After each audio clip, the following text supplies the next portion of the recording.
at our acceleration. Hey everyone, it's Ben Hardy here, and in today's video, we're gonna be going over a 2021 Chevy Blazer RS. But first and foremost, a huge shout out and thank you to the Larry Miller Chevy here in Murray for giving me some time with this Blazer RS. Check out the inventory link below. Let's get straight into the video. Now, under the hood of the Blazer, we have a naturally aspirated 3.6 liter V6 that goes through a 9-speed automatic transmission. Fuel economy is 19 around town and then 26 on the highway, with power outputs being 308 horsepower and then 270 pound-feet of torque. Let's go over the front end of the Blazer RS. So first off, this color is actually called Midnight Blue Metallic. I think it looks absolutely beautiful. It's definitely like a stealth color, because as you go up, you can actually see more of the blue coloration. And then you got the LED accent lights right here with the LED lights just down below on this little portion.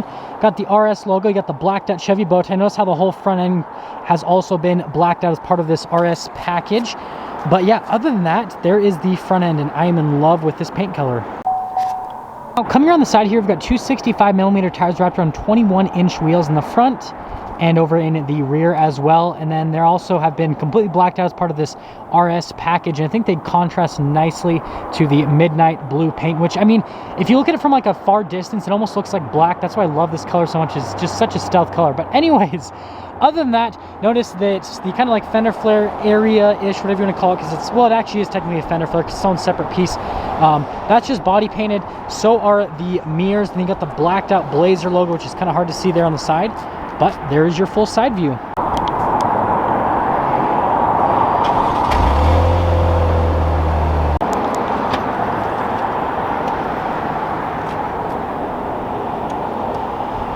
Let's go over the rear of the Blazer RS.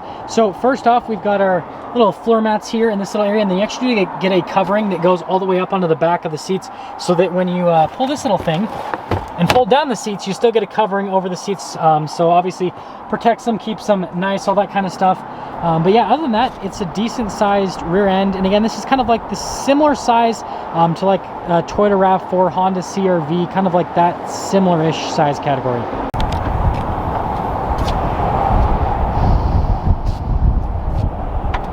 Let's go over the rest of the rear end of the Blazer. So first off, I absolutely love the taillights. Kind of reminds me of Lamborghini taillights, to be honest, at least with this little accent part right there in the center. You've got the little RS badge, you've got the Blazer all-wheel drive badge there, and you actually get a rear diffuser on the SUV with the dual outlet exhaust. Just looks really good if you ask me. And other than that, that's the rear end. Now here's a door panel in the rear of the Blazer. So you've got this really nice soft touch just down here, and then you've got the stitching throughout, which kind of looks like a pinkish orange, more pink than orange if you ask me. I don't know, maybe I'm colorblind at this point. Anyways, got a little door handle right there, and then we do have the seats here in the rear. So again, nice perforations all throughout. You got that same stitching right there, and then it goes to the bottom of the seats. It's really soft to the touch, but let's actually pop in. So stepping in, I do have to duck just a little bit. Now if I sit all the way up, no, I still have like an inch left of room. I'm 5'11", and of course my watch decides to go off. Anyways, legroom's pretty decent. Got a couple vents right here. Got a whole area where you can charge some stuff with a full power outlet, which is pretty neat. And then when this seat's down, you got the covering right there. But we've got some cup holders that pop out of the little armrest. Now let's go over the front door panel here on the Blazer. So first off, got soft touch there at the top portion, and then where you're going to rest your arm as well. Got your little interesting door handle they've got on a bunch of the Chevys. And then you've got your memory seat function right here, all of our window controls, and then we've got our mirror adjustments as well. This is just for the rear hatch if you kind of want to set it at different settings. Bose sound system as well, and then this also does come with memory seats. Forgot if I mentioned that. Anyways, coming to the seat here at the front, again, you got the soft touch leather here with the perforations all throughout, and yeah, maybe it's more brown. I don't know. Let me know what you guys think this color is, because I think I'm colorblind at this point. It looks kind of more like a reddish color here, but then pinkish over there. I don't know. I think I'm crazy at this point. And then you guys can see the bolsters down here below. And then we do the adjustments on the side of the seat. Got the pedal layout right there. Got your parking brake just up above with the light controls right there. The steering wheel is automatically adjustable. And there's one more look before we pop in.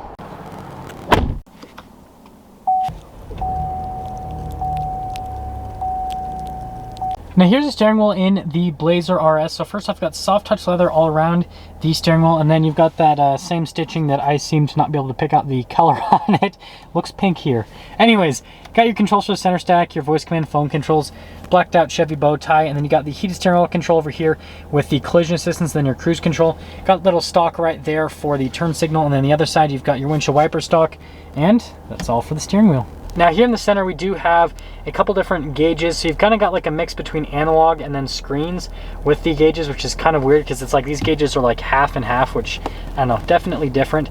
But there in the center screen you can scroll through a couple different menus with it just to give you different bits of information here on the Blazer. I think the digital speedo is probably the way to go. And then there are some different drive modes you can go into. So first off, there's a all-wheel drive, and then you've got a sport mode.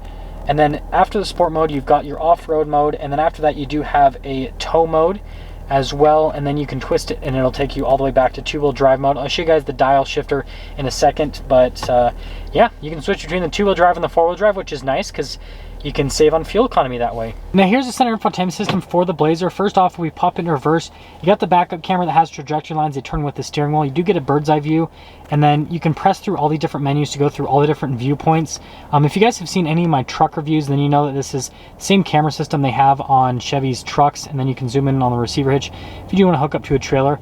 But yeah, you guys know, absolutely love this camera system. It functions fantastically. Resolution on it's great, and it shows you every single viewpoint out of the vehicle, so parking this will never be an issue.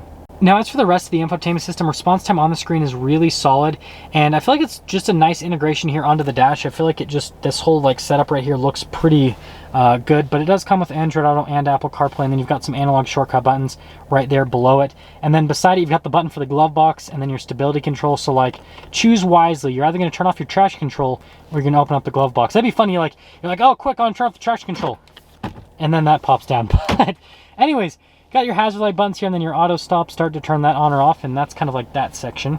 Now in this little area we do have our controls for the climate system, and it does have the same vent system from the Camaro that I love, where you turn the vent to raise and lower the temperature, and I love this red accenting around the vent. Maybe that's what color the stitching is supposed to be. I think this is what the stitching color is supposed to be. I don't know.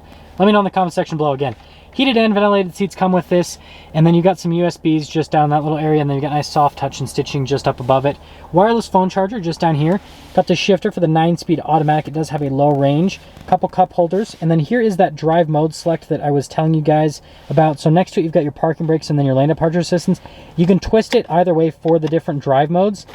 So basically you can go through either way, so you can turn it all the way in a circle, or you can go counterclockwise, whichever you prefer. So it makes it so that all the drive modes are pretty accessible. Now here's the center console, which opening that up, you've got a couple little thread throughs for cables, and then you've got like a storage space, so like you could put your phone here, and then you could have like the cables run through basically. And then you guys already saw the glove box thing, so you press the button, it opens up. Pretty gimmicky, but I don't know, I like stuff like that. And then again, more soft touch and stitching, and then you've got the same circular vents here on the outside. Now up top here we do have a sunglass holder, and then a full panoramic sunroof with a black headliner, controls for sunroof are right here, and then you do have the universal garage door openers, regular sun visors, nothing crazy happening with that, and that's all for the top. Now that we're done going over the interior on this Chevy Blazer RS, let's quickly get into the pricing. So in terms of pricing, this Blazer RS stickers for about $51,000 for any type of market adjustment, which is about the same price as a loaded up Camaro SS. So like, you could be a responsible adult and get this practical SUV, or you could get a Camaro SS for about the same money. That all being said, let's take this Blazer RS out and see how it drives.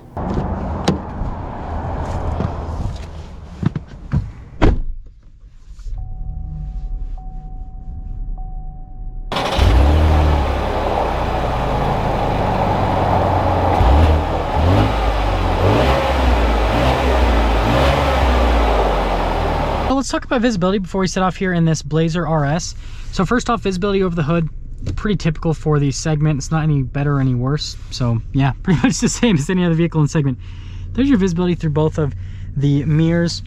And then here's all throughout the rest of the rear, which, I mean, definitely a little bit difficult there because of the design that they did in the rear. But I mean, most modern SUVs kind of go for that look. And that all being said, let's set off. We are initially setting off here in the Blazer RS. By the way, I'm in the two-wheel drive mode right now, but let's talk about the road noise and the ride quality to start things off. So from a ride quality perspective, I'd rate it about average, and When I was talking about the size, I kind of realized I got it wrong. This is probably kind of not like actually driving. It's probably more similar in size to like a Jeep Grand Cherokee maybe. It's a little bit bigger than RAV4 Honda CR-V. Sorry about that little mix up. But I mean, compared to other SUVs in this segment, it's smooth. Definitely just ride smooth. It's nice. So no complaints there from me. In terms of the road noise, I do hear a little bit of tire noise. Wind noise though is pretty minimal, which definitely nice. And we'll see kind of how it turns up here and how the brakes are. Yeah, so brakes aren't too touchy. They're right where they need to be from a brake feel perspective. Turn-in's really good. Yeah, it definitely feels bigger.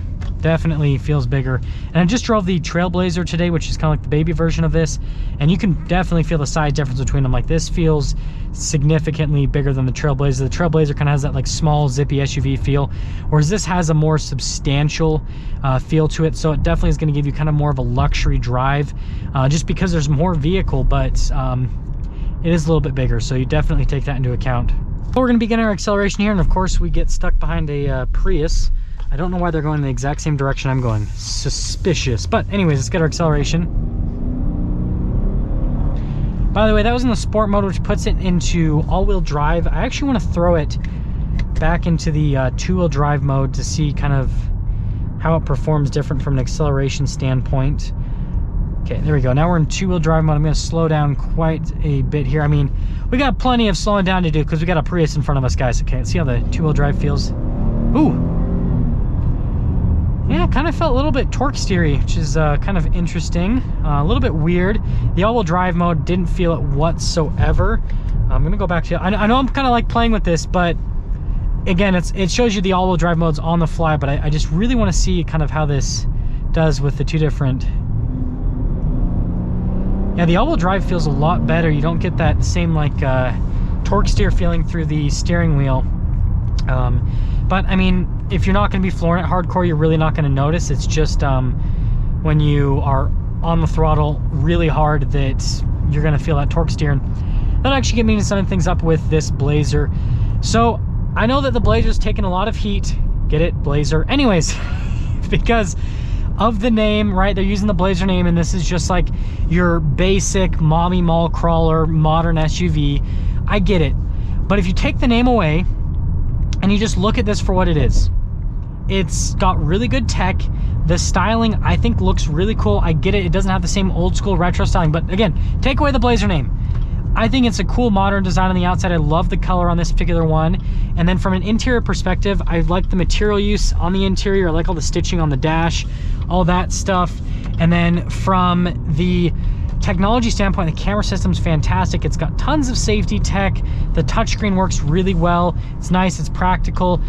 Pricing's up there, but again, if you're comparing this to like a Jeep Grand Cherokee, you're pretty much, I mean, you're in the similar price range. You're like a, you know, loaded up limited Grand Cherokee with the V6 is going to be pretty similar in price to this. So you're kind of there. And so, yeah, I mean, it's pretty similar. And I also probably forgot to mention earlier, it has the camera mirror. I don't know why I always forget that. Like, every single new Chevy pretty much has this, but like half of my reviews I mentioned, half of them I forget. So sorry about that, guys. But yeah, it's got the camera mirror. And other than that, I think the Blazer is a good modern SUV. Does it hold up to the Blazer name? No, but who cares? It's a good SUV. That is going to sum things up for our video on this 2021 Chevy Blazer RS. And again, a huge shout out and thank you to the Larry H. Miller Chevy here in Murray for giving me some time with this Blazer. Check out the inventory on the link below. I'll see all of you in the next video.